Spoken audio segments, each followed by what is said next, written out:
Have you ever felt like you're on the brink of winning a chess game, only to be stumped by the final boss? You're not alone. In the intricate world of chess, the final boss often refers to the opponent's king. Trapping this elusive piece may seem like a Herculean task. It's a moment where many players falter, making blunders or missing opportunities for a swift checkmate. But don't worry, today you'll learn how to conquer this chessboard nemesis. Before you can beat the boss, you need to understand how it moves. The king, the heart of your chess army, is a unique piece with fascinating capabilities. Unlike the queen, with her boundless mobility, the king can only move one square at a time, but in any direction.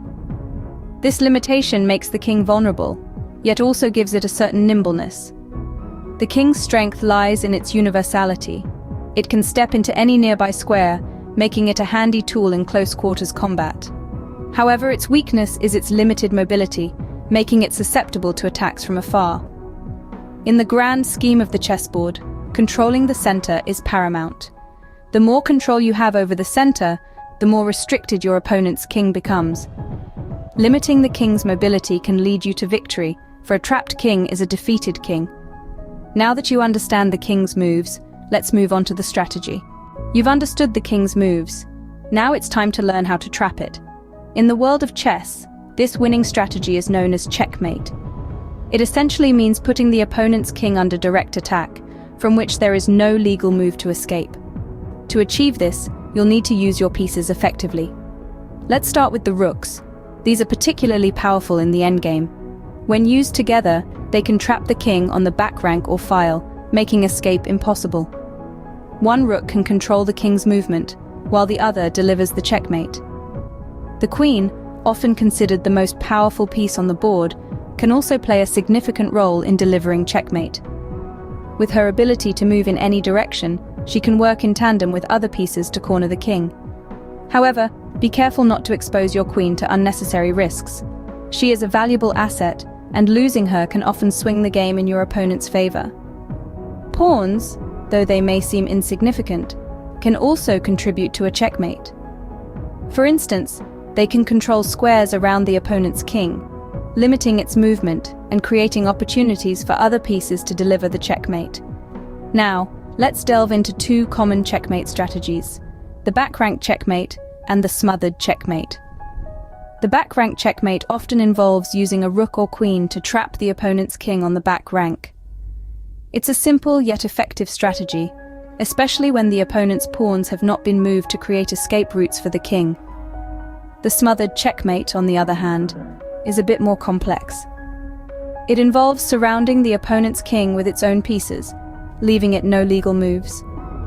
The knight is usually the hero in this scenario, delivering the final checkmate. Remember, patience is key. Don't rush to checkmate. Instead, gradually limit the king's moves. This will create opportunities for you to trap the king and achieve that satisfying checkmate. Let's quickly recap what we've discussed so far. We started by introducing the final boss in chess, the king. We learned that understanding the king's movements is crucial. It's not about running all over the board, but rather about strategic positioning. The king can move one square in any direction, a small yet significant power that can turn the tide of a game. We then moved on to the importance of controlling the center, the heart of the battlefield. Dominating the center gives your pieces more mobility and lets you control the flow of the game. It's like claiming the high ground in a battle. Next, we delved into the winning strategy, the art of checkmate. It's not about rushing to trap the king, but about carefully maneuvering your pieces, setting up the board, and striking at the right moment. Patience is key here. Now here are a few additional tips. Practice different endgame scenarios. This will help you understand how the pieces work together to corner the king. Also, analyze professional games. You can learn a lot from the masters of chess, their strategies, their patience, and their killer instincts. And that's it. With these steps, you're well on your way to beating the final boss in chess. Remember, practice makes perfect. Want to learn more winning ways? Subscribing to our channel opens up a world of chess strategies and techniques that will help you take your game to the next level.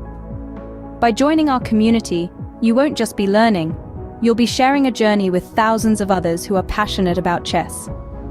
You can expect in-depth analysis of famous games, breakdowns of legendary moves, and practical tips to improve your own strategies. And that's not all.